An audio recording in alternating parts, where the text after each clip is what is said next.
With pitchers and catchers reporting to spring training in a month, the Boston Red Sox are looking for a new manager. Alex Cora and the Red Sox parted ways earlier this week after Cora admitted his guilt in a sign-stealing scheme with the Houston Astros in 2017 when he was the Astros bench coach. He's also under investigation for similar accusations with the Red Sox when the Sox won the World Series in 2018. Connecting Point's Ray Hershel sat down with two local sports reporter veterans, Ron Chimelis of the Republican newspaper and Western Mass sports personality Scott Coen, to talk about the scandal and the fallout. I think it was a little quicker than I might have expected. They didn't wait for the investigation to finish, but they didn't see any reason to, and they know that the hammer is going to come down. They know he was going to be suspended for a long time.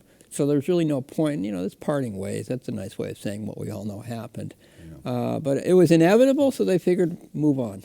Scott, were you surprised at all or not in terms of Cora? No, I wasn't, Ray. And when you really look at the fact that Cora was the ringleader in Houston when they won the World Series, and then the next year he came to he was the bench coach there. Then he came to the Red Sox, and he continued the same illegal practices with Boston. So he's the central figure in all this. And I think the Red Sox got out in front of the story to their credit, and they did what was inevitably going to happen anyway. Okay, within the past few days, we've seen A.J. Hinch gone with Houston, Cora gone with the Red Sox, and Carlos Beltran now is gone with the Mets. The new manager didn't get a chance to manage one game. Did Beltran's departing of voice surprise you so quickly? Well, I didn't wake up this morning expecting it, so I guess I would say yes to that. And I'm not up to speed as much on the story as I will be in a few hours, maybe. One thing I'll say about the Cora departure is that spring training starts in a month. Yeah. And the Red Sox, they had to do something. I mean, this is not easy to make a switch now. And it's not going to be easy in the Beltran case. Yeah, I think that did surprise me, the expediency of what happened with him. Yeah. And I think in some ways, Ray, it was more of a... With the Red Sox, I mean, I think they had to do that with Cora because, he was guilty. He broke rules. He should not have done what they did. I mean, the whole getting technology involved in that's different than what's been going on in the sport for decades, for generations. And I think, especially in New York, I think they got rid of Beltran because it was guilt by association, and the Mets did not want that to be the central story of their team for the next 6 months, and in New York it would have been. Now, Major League Baseball still investigating the Cora situation with the Red Sox. A.J. Hinch suspended for a year from baseball. Do you feel that Alex Cora's punishment will be more severe, given the fact that he was involved in Houston and now allegedly involved with the Red Sox? What do you think his punishment should be, or what do you think it will be? Will it be a lot more harsh than A.J. Hinch's? I would have to assume so. I mean, if you go mathematically, he did it with 2 teams. I could see 2 years. I think they're going to be more severe with Cora, and I don't think they're going to hold back just because the Red Sox made the move when they did. So I think you have to establish that what Cora did was what Hinch did to the second degree. And I think it's going to be longer than a year. And Jeff Luhnow, the general manager of Houston, he was suspended as well. So, yeah, I expect Cora's will be longer. I'll be surprised if it's not. Mm-hmm. Of the 4 professional sports, the major ones, football, basketball, hockey, and baseball, baseball is the most old-fashioned. I was having a conversation with someone who's not a big sports fan the other day, and I tried to explain to them about the unwritten rules in baseball, and they were like, well, what does that mean? Aren't the rules on paper? It's like, well, they are, but there's unwritten rules. If you do this, you have to suffer this consequence. You don't do this because of this reason.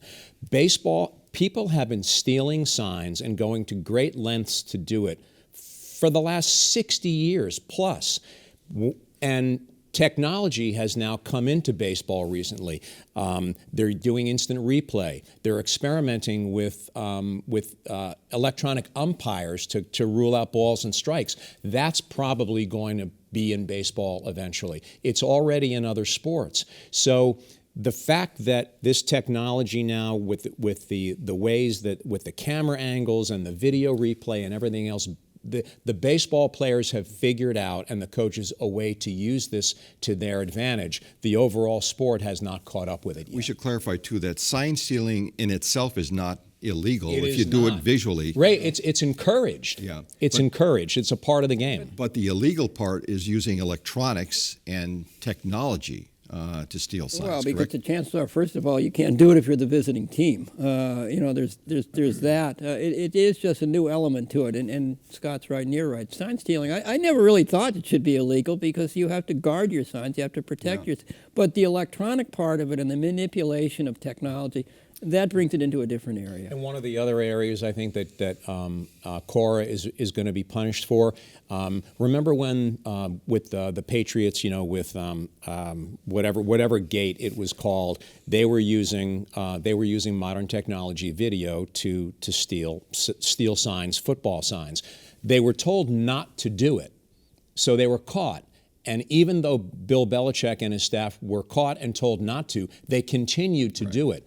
Back in 2017, Alex Cora got pinched for using iPhone watches to communicate between everyone who was involved in the scheme. They slapped his hand, and yet here he is in 2018 doing the same thing with the Red Sox. He broke the rules over a period of time. Whatever he gets coming to him, he's going to deserve it. I'm curious about your thoughts on the future now of Alex Cora. Does he have a future in baseball, or is he just radioactive now that nobody will touch for years to come? Nobody except Pete Rose is radioactive. I predict he'll be back in baseball. I predict he will not be a manager again, and maybe not a coach in a high. But Mark McGwire, Barry Bonds, they found jobs, they found places in baseball. I'll be surprised if Cora is out forever. But I think in terms of influence, I think he's out. There's one thing I do want to say. I give Rob Manfred some credit for this because from the steroid era, Bud Selig says that he was right on. He wasn't right on it. This went on for years and years, and he was a see no evil commissioner. He's in the Hall of Fame now. Rob Manfred, as Scott said, he said in 2017, knock it off, no more, don't do this. And people still did it. And he's showing that he means business. I think that's good for baseball. And Ray, one of the other things, too, we look at, my first thought was, well, what about the players? They were all involved in this as well. Right. They cheated as much as Alex Cora and the coaches did. Baseball's players union is very, very strong, and there's really no way that they can go after players individually right now. But baseball knows it has this issue, knows it's a problem, and the next collective bargaining talks that are coming up, and they're very soon, baseball is going to talk to the players about this, and they are going to try to set stringent rules and regulations. And in the future, if players are involved, they are going to face consequences. That brings us to the Red Sox 2020. Spring training is a month away with pitchers and catchers reporting. Red Sox need a manager. I've seen a list of potential candidates. What are your thoughts in terms of who's at the top of this list? Well, the people's choice is Jason Varitek. His name has been coming up, and he wants to manage. I wouldn't rule it out. The intriguing choice I've heard is Dustin Pedroia, but he hasn't officially retired yet. And there's any number of bench coaches and people around baseball that are qualified. I have a feeling Varitek has a real shot because people like him, and that could immediately help put this behind them. And I think the Red Sox are so image conscious, they'll have to think of that. And on the other side of the coin, they have a brand new general manager who came from a different neighborhood, who may want to put his own stamp on this ball club. And we'll have to see whether the front office is going to allow Bloom to bring someone in that maybe a name we don't recognize. Gentlemen, we've got about a minute left. I want to get each of your thoughts quickly, and that is this whole sign-stealing scheme. Where does this stand in terms of tarnishing baseball's reputation? How big a deal is this in the context of Major League Baseball? Well, it is a big deal. Again, I think the fact that they're dealing with it has to be part of the narrative. And I also think the criticism of the Houston situation was that the ownership got off scot-free. And maybe the Red Sox ownership will as well. But I think it's bad, but I think it can be dealt with, and I think they're trying to. Scott, last word, quick. The Astros won the World Series in 2017 cheating. The Red Sox won the World Series in 2018 cheating. The Astros nearly won the World Series again this past year. The last three World Series were directly impacted by using technology to steal signs, to cheat. I think they need to address it immediately. I think they're doing that, and good for baseball.